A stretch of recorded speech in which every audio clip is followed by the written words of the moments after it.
chasm that lay between us. How high the mountain I could not climb. In desperation, I turned to heaven, spoke your name into the night. Then through the darkness, your loving kindness tore through the shadows of my soul. The work is finished, the end is written. Jesus Christ, my living hope. Who could imagine so great a mercy? What heart could fathom such boundless grace? The God of ages stepped down from glory to wear my sin and bear my shame. The cross is spoken, I am forgiven. The King of Kings calls me his own. Beautiful Savior, I'm yours forever. Jesus Christ, my living hope. Hallelujah, praise the one who set me free. Hallelujah, death has lost its grip on me. You have broken every chain. There's salvation in your name. Jesus Christ, my living hope. Hallelujah, praise the one who set me free. Hallelujah, death has lost its grip on me. You have broken every chain. There's salvation in your name. Jesus Christ, my living hope. Then came the morning that sealed the promise. Your buried body began to breathe. Out of the silence, the roaring lion declared the grave has no claim on me. Let's sing it again. Then came the morning that sealed the promise. Your buried body began to breathe. Out of the silence, the roaring lion declared the grave has no claim on me.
Nearly 2 years ago, Marion and I became grandparents for the very first time, and we just think it's incredible. We absolutely love it. And when we meet people for the very first time, it comes up in conversation somehow, like maybe it's the T-shirt that we're wearing, like I'm a grandpa, or the book that I'm writing that's going to say 100 ways to work in to a conversation that you're a new grandparent. But whenever they do find out that we are grandparents, they usually come with a couple questions. And the first one is, how old are you? Like, are you old enough to have grandchildren? And I'm thinking, are you carding me? But no, I've always had a kind of a young looking face, and we kind of worked through it. And I was like, no, I'm actually this age. I'm in the zone. I'm in that grandpa age. And so, yeah, it's all good. It's all good. I promise. I swear. And then they ask another question, and this is the question that I really want to drill down on. And they ask this question about, well, what, if any, difference is there between being a parent versus being a grandparent? What have you kind of experienced? And I thought about that, and it's a good question. And I think I've come up with the right answer. At least it's what I feel like. When Mary and I were parents, we were all in. You know, we had our kids in a pack, all three in a pack, and we thoroughly enjoyed. But you're in 24/7, the good, the bad, and the ugly. But we really did. We honestly can say that we enjoyed every age and stage of their growing up. I mean, we didn't get excited or get fearful about the terrible twos. We just knew that it was kind of like this passageway to toddlerhood. I mean, just knew. Or like we never fretted over the fact that, our kids are going into those teenage years. We weren't those parents. We just really did enjoy it. And we still do. But the difference between being a parent where you're 24/7 all in and being a grandparent is that you have these moments with the grandchild. We have our moments with our grandson. It's like, it could be a couple hours watching him. It could be a day watching him, or it could be, maybe a weekend where we're taking care of him for a weekend. But there are these moments.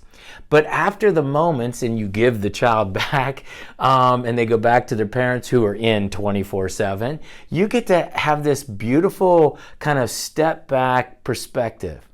It's kind of like an artist stepping back from the canvas, and you take a look, and it's just, and here's the word, delight. I can honestly say that it is just a delight to be a grandfather. Now, I'm not saying that I wasn't delighting in my kids. I know you're probably sitting there thinking, and my 3 kids are going to look at this and going, seriously, you didn't delight?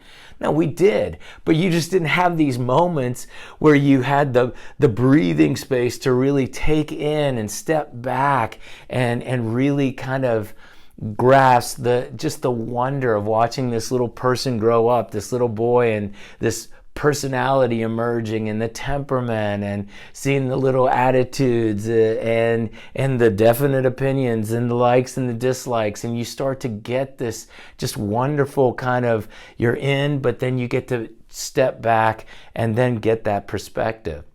I think that's an incredible thing to say, that you delight in your grandchild. And it's not a word that we use. It's not a word that is, kind of batted around in normal conversation. Now my 93-year-old dad, he might use that. He might say something like, he was a delightful young man.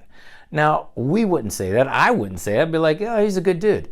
I mean, we just don't use that word. But that word is coming up in this message in such a powerful way, because we find it in not only the verse that we're going to explore, but we're actually going to really see it from not only God's perspective, but from our relationship with Him, that there's this mutual delight that is supposed to be happening in our relationship with Him. And out of that delight, we discover desires, and we are looking in this series about how the Spirit speaks to us.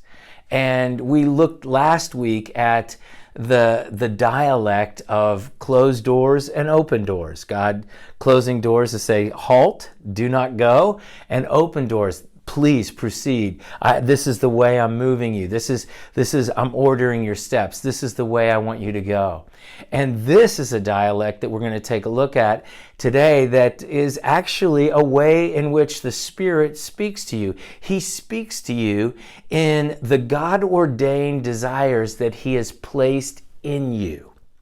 And you and I discover those desires, and we really be able to, we are understanding how they can be exercised only in this relationship of delight.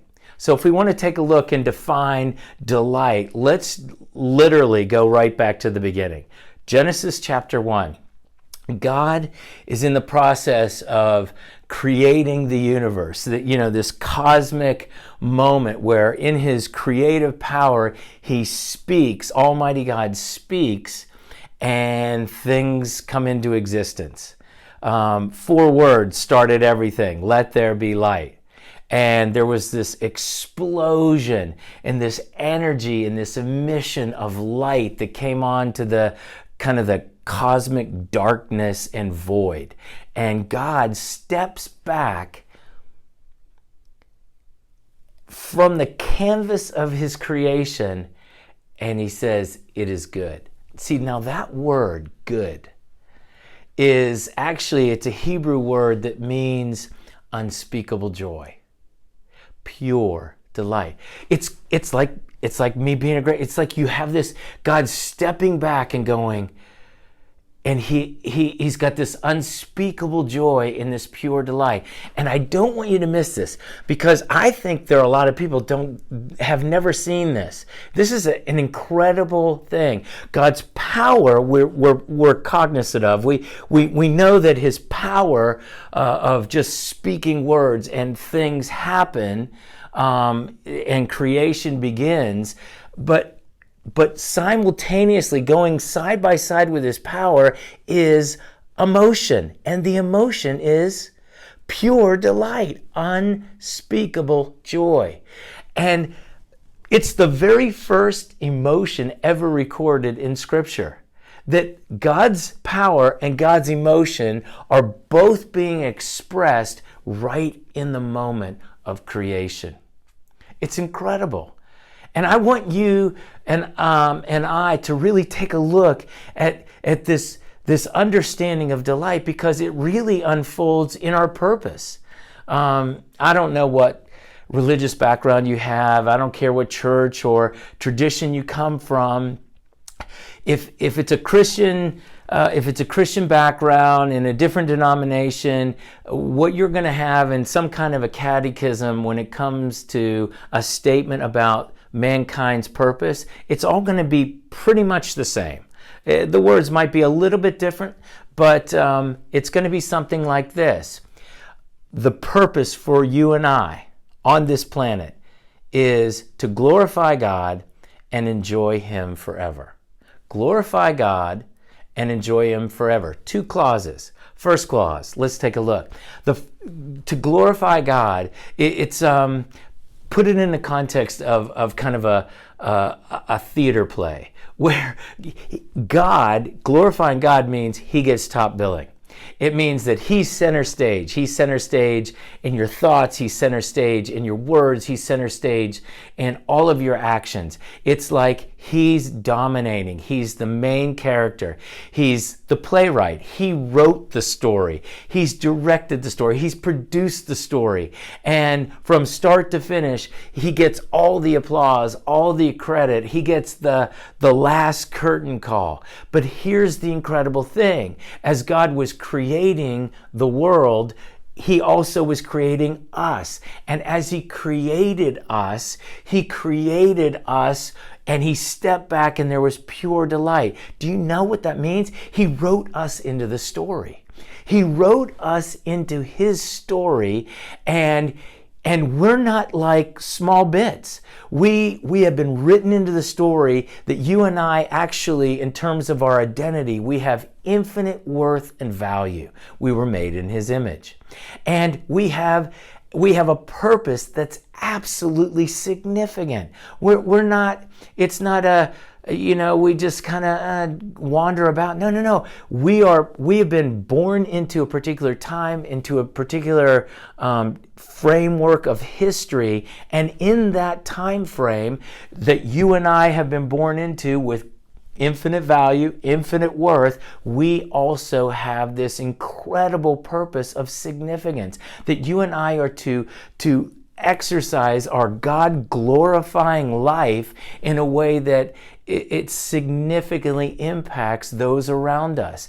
And we not only impact in the temporal, but we're impacting for the eternal. That's big. So let me just take a breather, press pause, because I know that there's some people who are watching this and you're sitting there and you're going, in terms of my own self-worth and in terms of my self-esteem and my own identity, I'm not feeling real good. And everybody has kind of low ups and downs and ebbs and flows of just how they feel about themselves. And you might be in a particular place right now where you're not feeling all that good about yourself. I want you to know that when God sees you, he delights. He sees you and he steps back and he says, it is good. And he sees you with unspeakable joy. He delights in who you are, the fact that he made you for a relationship with him, and that you have tremendous, not only worth and value, but tremendous significance. Would you please dial into that? And I hope that builds you up, and I hope that encourages you. And if you need to go back and rewind that and hear it over and over again, I will say it. You are an incredible creation of God, and you've got great worth and great value. It's incalculable, the value that God has placed on your life. He delights in you. And so as he delights in you and I, so we glorify him. Then the second clause is we enjoy him forever. Enjoy him forever. See, that clause actually oftentimes gets brushed over or it's forgotten altogether. Listen, we were made to glorify him, but we were made to do that in the context of a relationship. And how are we to relate to him? Enjoyably, delightfully. As he delights in us, we're to delight in him. We're to step back and go, oh my goodness, God, I delight in your creation. I delight in those around me. And above all, I delight in you. That's this word that oftentimes is not really understood, but it is big. It is powerful. And in Psalm 37 verse 4, it says, delight yourself in the Lord, and he will give you the desires of your heart. Let me say that again. Delight yourself in the Lord, and he will give you the desires of your heart. If you and I delight ourselves in him, if we delight ourselves in all the ways in which we think, speak, and act, he will give us the desires of our heart. And it's in those desires that the Spirit will speak to us. And we'll start to know how it is that we are to exercise this purpose of significance and how we can make a kingdom difference in the lives of those around us. This is nothing small. This is really big. So I can't wait to really kind of walk this through with you, because the end of this journey, or as the end of this message, continuing on in this journey, is something that is unfolding that is so big and so God-sized that it is just incredible. And I can't wait to get to the end. So God delights in us, we delight in him. And through that delight and through that relationship where there's this mutual joy and enjoyment of one another, he then unfolds to us desires, our desires. Now, let me just caution for just a second that not all desires are God ordained. There are some desires that are actually sinful, and those desires need to be, as Paul said it, they need to be crucified. And daily. They need to be taken to the cross, and they need to be crucified. That just is like, no, there's no room for you to delight in God when you are selfishly fulfilling your own desire, or I'm selfishly or pridefully going after my own desires and my own ambitions. No, my desires are always tucked into this delight of relationship with the Lord. That's where these two come together. So a quick little disclaimer, not all desires are good, not all desires are godly, they're not all upright, and some are sinful, and those need to be taken to the cross. But just as we saw in creation, I have to say this, that God, in his power, the power of his forgiveness, the power that he is demonstrating at the cross with his son, this power to rescue us. That's salvation. That God is rescuing us from impure desires and for putting delight in ourselves and trying to walk life without him and not delighting in him. However you want to put it, there was this separation that sin and the shame and the guilt of it caused, and God is saying, no, I want you to be in relationship with me, and so for me to do this, I'm going to rescue, and the only person that can do it is my son. And he does it by taking your sin and my sin upon him, my guilt, your guilt, our shame, my shame upon himself. And in this moment, the power of God's salvation, there's actually, again, like creation, an emotion that is literally side by side. God's redemption, God's salvation, the power to forgive that is present at the cross, to forgive past, present, and future, is also encompassed with an emotion. And you know what that emotion is?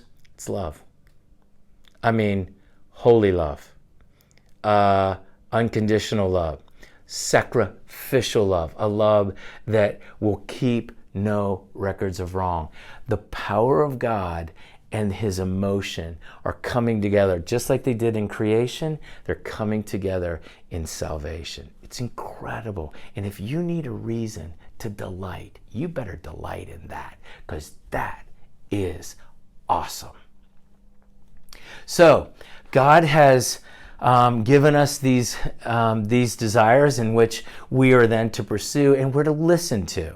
So Abraham Maslow, an American psychologist, he was quoted as saying that musicians must make music, and artists must paint, and poets must write in order for them to be at peace with themselves. In order for them to be at peace with themselves. In other words, they have to do what they were made to do, what they love to do, the pleasure that they feel, they have to do it. And only when they do it are they at peace with themselves. And I would add something to that, and I would say that's not only peace, but freedom. They're free to pursue all that God has wired them for, and to exercise that with just this incredible liberty and this incredible freedom. And when you and I begin to get in touch and hear the whisper of the Spirit speaking through these God-ordained desires, you're going to start experiencing the place of real pleasure. And I want you to know that pleasure is not a bad thing. That pleasure is a gift from God. I know that we can take any good gift from God and we can twist it, we can pervert it, we can manipulate it for our own good. But pleasure is a gift, and it's a good thing. And I'm reminded of one of my favorite movies, Chariots of Fire. And Eric Liddell, who in 1924 was running the 400-meter dash, and he actually won the gold medal. Sorry, spoiler alert, if you've never seen it. And he has this conversation with his sister. He was born in China on the mission field, and he knew that he was wanting to go back, and he wanted to be a missionary in inland China. And so, but while he's doing this, he's doing all his running and all of his training, preparing for the Olympics. Now, his sister was not real excited about all this running and training. She saw it as a distraction from what he really should be focusing in on, and that's the mission, right?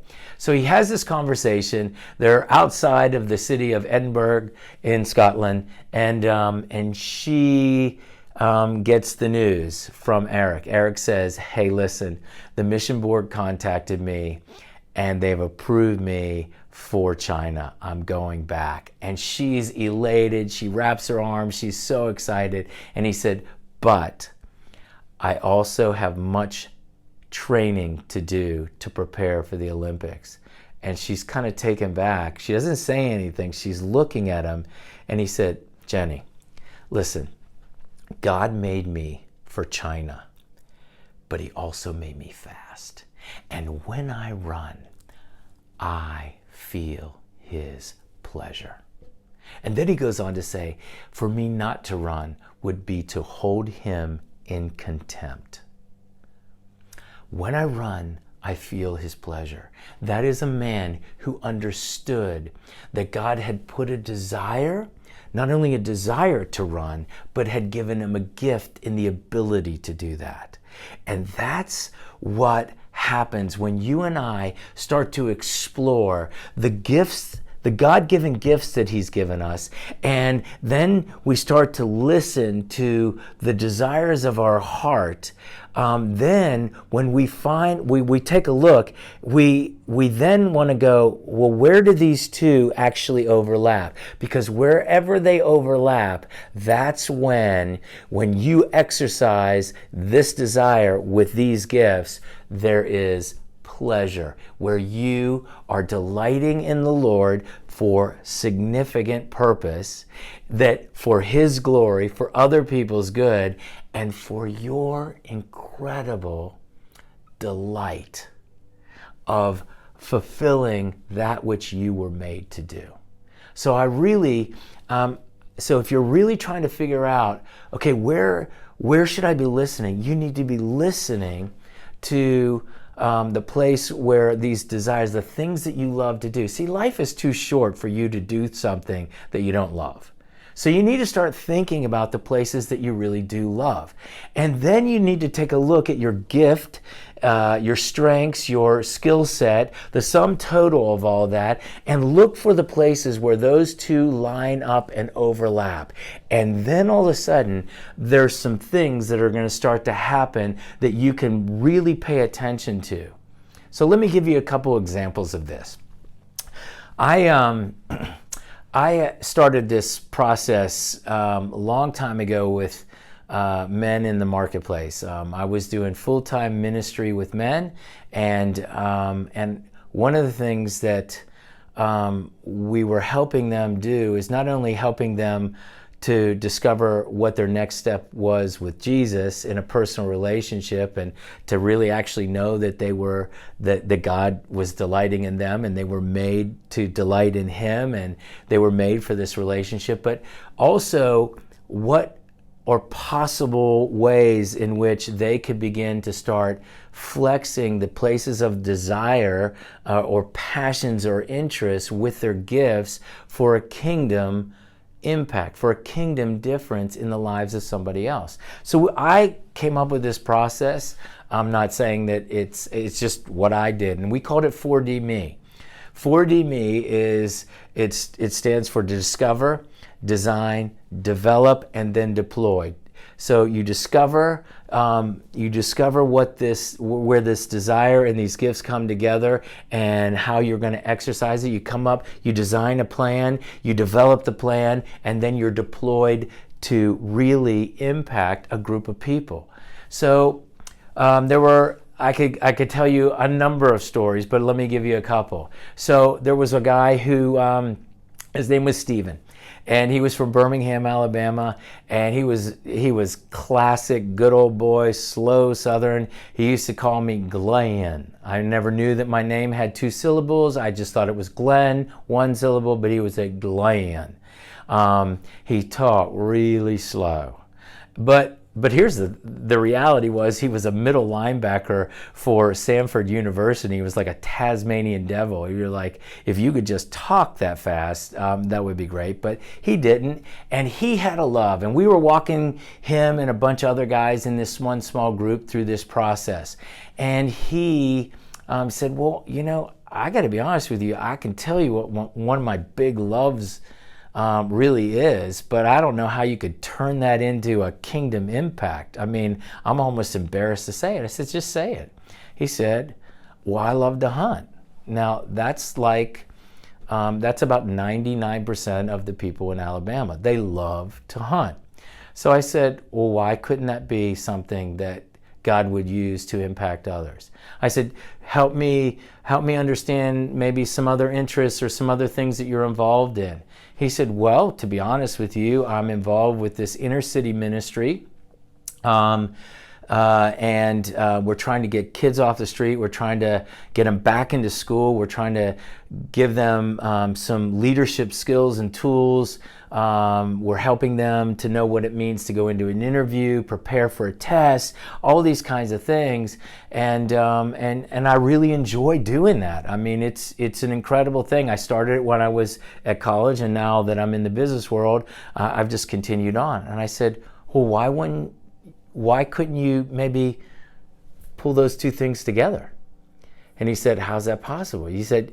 I said, well, I don't know. Let's just take a look. So we have this big whiteboard, and we kind of take a look, and we kind of funnel it all down. And he goes, are you trying to tell me that I can turn my love for hunting into a kingdom impact? And I said, it's possible. Let's take a look. Let's see where this can go. And so we just kind of walked this thing through, and sure enough, we thought, what if you got these kids out of their urban environment for a weekend? And we knew plenty of guys who had hunting farms or access to hunting farms, and there were plenty of guys who loved to hunt, and they were looking for a place where they could maybe start learning to make an impact. And other guys were like, hey, I would love to help you in that inner city ministry. So I said, why don't we do a youth hunt where we take them to the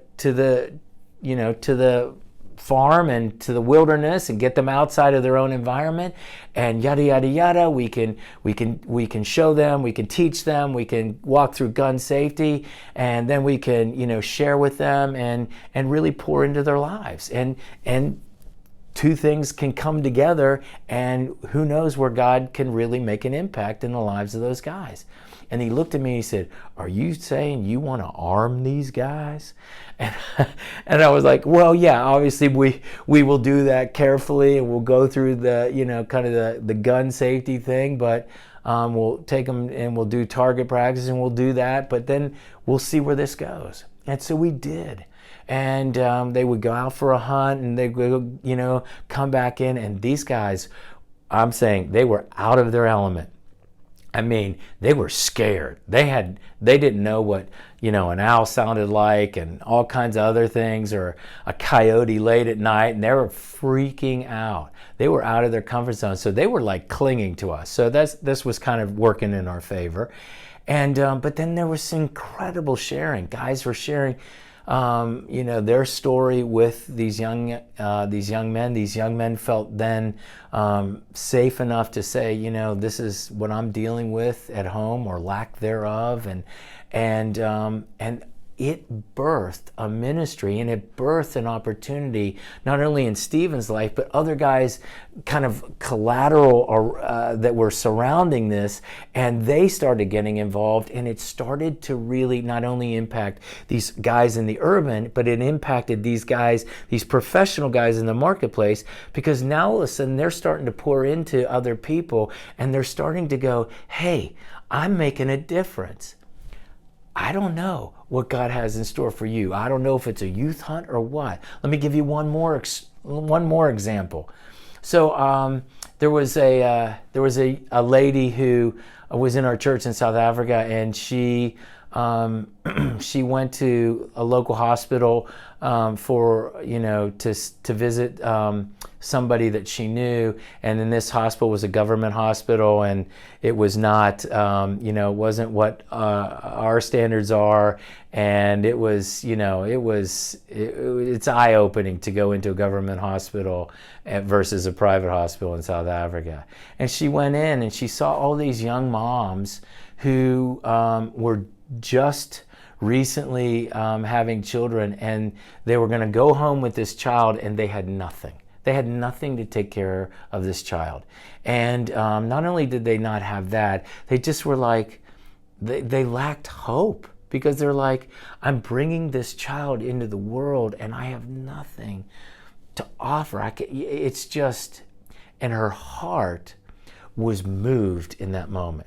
See, another place that God will whisper to you is where your heart is moved and there's a desire that is birthed in what I would call a healthy burden, where you see the brokenness and you're moved, and it's almost like you're compelled. You're like, I got to do something about that. See, a lot of people look at that and go, man, somebody ought to do something. But when you are listening and hearing the voice of God and these God-ordained desires that are birthed maybe out of a moment of brokenness, and they start to speak, that person really responds. And it's incredible. See, before I go on, let me just tell you this. Somebody who's delighting in the Lord, somebody who delights in the Lord, delights in His Word, delights in His work, delights in His presence, delights in worship of Him. When you're a person who's delighting in Him, you show me a person who's doing that, and I will show you a person who is growing in great maturity with Christ. See, this delight thing that maybe some of you have never even really thought about is big.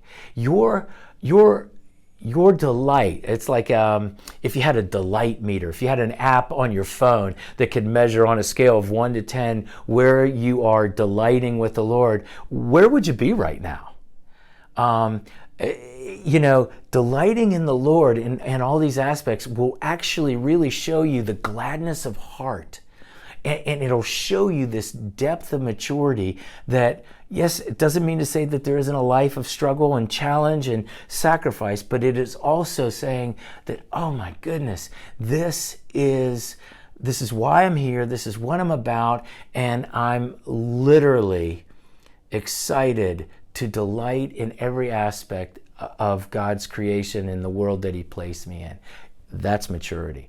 Back to Lena, my friend. So Lena sees these women, and so she goes back and she just starts with some other ladies, and she says, I think what we need to do is just start making some stuff and assembling some bags and some boxes and taking them to this hospital so that these ladies at least have something to leave with. But I don't want to just give them something. I also want to I want to share my heart, and I want to share the message of God's love and grace for them, and I really want to share the message of hope with them.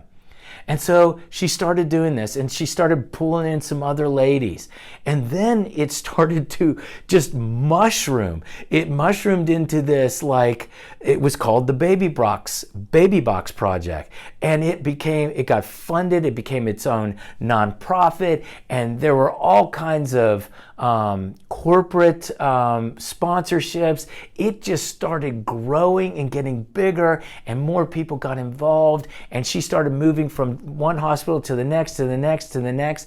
And then she built such a rapport with the local hospitals. They trusted her, and it opened up the doors for people in our church to join her. It just was incredible.